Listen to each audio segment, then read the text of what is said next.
What if Groundhog Day wasn't funny? What if instead of learning how to play piano or win over Andy McDowell, you were dying violently over and over again? That's the core idea behind All You Need Is Kill, the animated feature film adaptation of the legendary Japanese light novel. And while the premise may sound familiar, this version takes that concept and pushes it into a far darker, more emotional, and more intense territory. Hey everyone, this is Chris Bolts, and today I want to talk about why All You Need Is Kill is absolutely worth your time, especially if you're a fan of Edge of Tomorrow, anime films, or sci-fi stories that actually have something to say. But before I do get into the content, do make sure you like, share, subscribe, turn on those post notifications. All that stuff really does help me out. Most people are familiar with the concept of a time loop thanks to Groundhog Day. A character relives the same day repeatedly until they figure out how to escape the loop. All You Need Is Kill uses that same foundational idea, but swaps comedy for dread. In this world, a strange alien plant-like life form crashes onto Earth. It lies dormant for a full year, and humanity doesn't know what it is, why it's here, or what it wants. Then one day, it wakes up, and when it does, it starts killing, efficiently, brutally, and seemingly without end. The twist is that only one person seems to understand what's happening, a young woman named Rita, who finds herself trapped in a time loop. Every time she dies, the day resets, and with each reset, she gains more knowledge, more skill, and more emotional scars. Her mission isn't just survival, it's figuring out what this creature is, how it works, and how humanity can possibly stop it before everything is lost. Now, if this sounds very familiar, that's because it should. Tom Cruise famously adapted the original novel into Live, Die, Repeat, Edge of Tomorrow, which came out in 2014.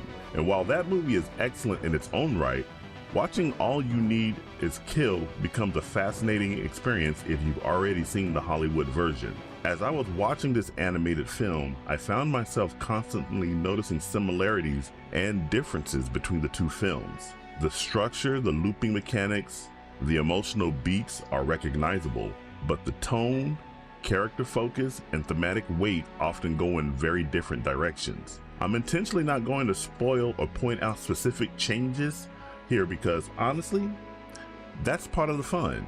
If you are a fan of Edge of Tomorrow, discovering how this version approaches the same story elements feels like uncovering an alternate reality rather than watching a remake. One thing All You Need Is Kill does exceptionally well is establish stakes. This isn't a light or breezy experience. The repeated deaths matter. Each reset feels heavier than the last. The movie makes sure you understand that while time may reset, trauma doesn't just disappear.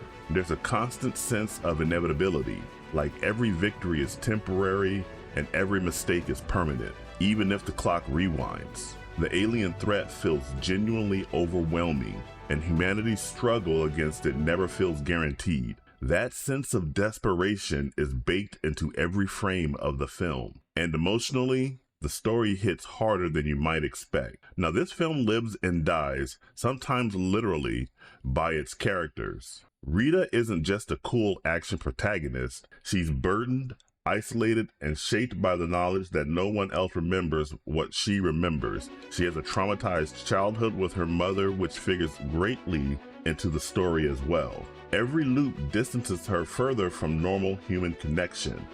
Later on, she does meet another individual who is able to experience the same experiences as she does by the name of Keiji. Keiji is an isolated young man who happens to fall upon the knowledge that Rita is experiencing the same time loops that he is experiencing, but he is meek and weak-willed. But when these two get together, they find that they each complement one another more than they are different from one another. Now, the film does a great job of showing how reliving the same horrors again and again would fundamentally change a person. And you see that character growth with Rita and Keiji. These relationships feel earned, not rushed. In fact, you really don't even know the characters' names until you get about the quarter point or the 3/4 point of the movie. for the longest time, I didn't know the protagonist's name was Rita until she met Keiji. Emotional moments hit because the movie takes its time letting you sit with them. There's a quiet sadness beneath the action that lingers long after scenes end. If you're someone who values character-driven storytelling, this movie delivers in a big way. Visually, all you need to kill is striking. The animation style perfectly matches the tone, clean but gritty, fluid during action, and restrained during emotional moments. The alien designs are unsettling without being cartoonish, and the combat sequences are intense without becoming confusing.